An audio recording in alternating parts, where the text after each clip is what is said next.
Bismillahirrahmanirrahim. Assalamualaikum warahmatullahi wabarakatuh. Di sesi 9 ini kita di sesi sebelumnya sudah membahas tentang struktur pada umumnya ya. Jadi intinya pada bangunan pada umumnya itu ada plat lantai, kemudian plat lantai ditahan oleh balok, kemudian balok ditahan oleh kolom, kolom menumpu pada pondasi, nah pondasi yang menyalurkan ke tanah. Jadi alur bebannya seperti itu. Nah, itu kan kalau gedung secara umum. Jadi kalau adik-adik melihat bangunan gedung bertingkat yang kotak-kotak itu, nah itu sistemnya seperti itu. Tapi ketika kita bicara rumah, itu agak beda sedikit. Agak beda sedikit dan bedanya malah lebih simpel gitu. Nah, ini contoh untuk struktur rumah ya. Ini untuk struktur rumah. Jadi di atas ini ada atap. Jadi elemen atap sendiri itu ada yang namanya kuda-kuda ya. Jadi yang satu segitiga itu namanya kuda-kuda. Kemudian kuda-kuda sendiri itu nanti tersusun dari beberapa batang.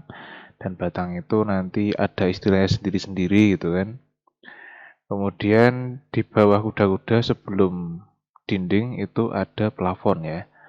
Ada plafon. Nah, plafon itu tidak bisa melayang. Dia harus menempel atau menumpu pada satu elemen. Katakanlah di sini nih. Jadi batang kuda-kuda ini atau batang rangka plafon ini yang menjadi tempat menumpunya plafon gitu. Ceiling itu plafon. Kemudian ada dinding, kemudian ada lantai. Nah, dinding sendiri ini dibagi menjadi dua ya. Ada bearing wall, ada exterior wall. Exterior ya di luar gitu, bearing penahan. Kemudian ada lantai. Nah, kalau rumahnya ternyata ada basement, jadi ada butuh wall gitu untuk menahan tanah. Kemudian ada kolom dan balok. Kalau memang ini bentangnya cukup besar, jadi harus diberikan kolom lagi di tengah supaya baloknya ini tidak terlalu besar. Jadi untuk menopang ini gitu. Berikutnya ke bawah ada fondasi. Ini contoh bangunan yang agak cukup. Ini kalau rumah betulan ini agak mahal ini. Kemudian yang kedua, ini contoh bangunan satu lantai. Mulai dari atas ada kuda-kuda ya. Nah ini dari sini aja kan udah beda ya. Yang ini tadi bentuknya seperti ini kuda-kudanya. Yang ini bentuknya seperti ini. Ini bisa dari kayu, bisa dari baja. Kalau yang ini dari kayu. Seperti ini tipenya bisa macam-macam untuk kuda-kudanya. Kemudian dari kuda-kuda ada ceiling joist. Kemudian ada wall ya, ada dinding. Jadi dinding ini di bagian atasnya diikat dengan balok ring namanya. Nah, balok ring ini bisa digunakan sebagai pengikat dinding dan sekaligus tempat bertumbuhnya si kuda-kuda. Kemudian ada lantai, di kolom tadi diteruskan ke bawah, ada balok seluf, kemudian ada pondasi. Gitu. Tapi secara umum itu untuk rumah. Untuk rumah itu ya terdirinya dari dia ada seperti ini ya, katakanlah seperti ini. Kalau kita bicara satu lantai,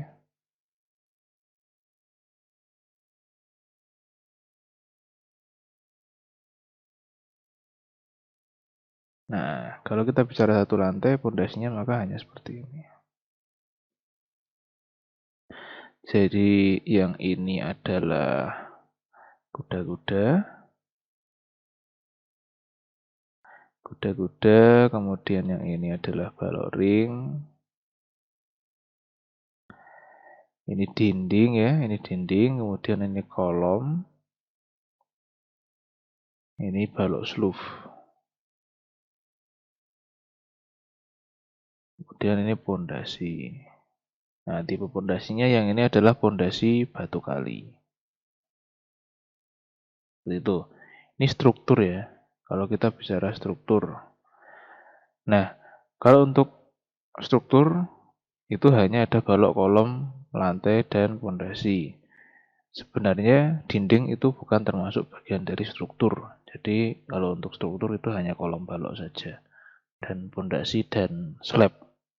Kuda-kuda ini termasuk struktur ya, karena dia menahan beban dari atap. Nah, ini kalau satu lantai.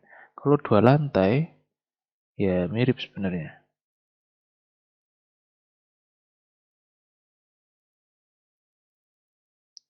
Di sini ada kolom, sini kolom juga. Nah, kemudian di sini ada balok ya. Sini ada balok. Di atasnya balok ada lantai. Kemudian ini di atas ini juga ada balok, balok pengikat. Itu bisa kita sebut balok ring. Kemudian di bagian bawah itu ada balok seluf. Nah, kalau bangunannya ini agak tinggi, artinya bebannya agak berat, maka pondasinya dia memakai pondasi yang pondasi struktural.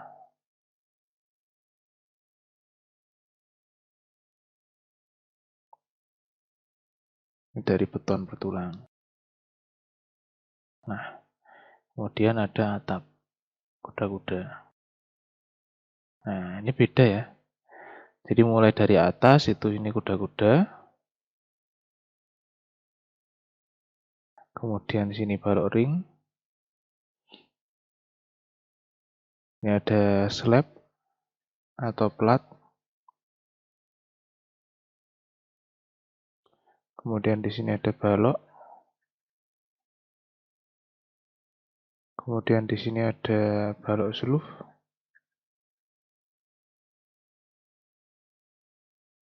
Nah, ini kolom sama. Ini kolom juga. Kolom, kolom, pondasi, telapak. Ini juga pondasi telapak. Gitu. Nah, jadi untuk rumah, kalau satu lantai itu cukup seperti ini. Dan kolomnya ini lazimnya kita sebut sebagai kolom praktis. Jadi, dia kolomnya hanya seukuran dinding ya. Berarti dia seukuran, kalau dindingnya 15 ya, berarti kolomnya hanya 12 cm, 12 cm. Kenapa 12? Karena di sini nanti masih ada plesteran 1,5 cm. 1 cm ya, plesterannya 1 cm, kemudian ada aci setengah cm. Jadi tebal dinding itu 15. Tapi kolomnya itu hanya 12. Batanya juga hanya 12. Begitu. Tapi kalau ini satu lantai, makanya karena dia kecil, jadi pondasinya cukup pakai pondasi batu kali.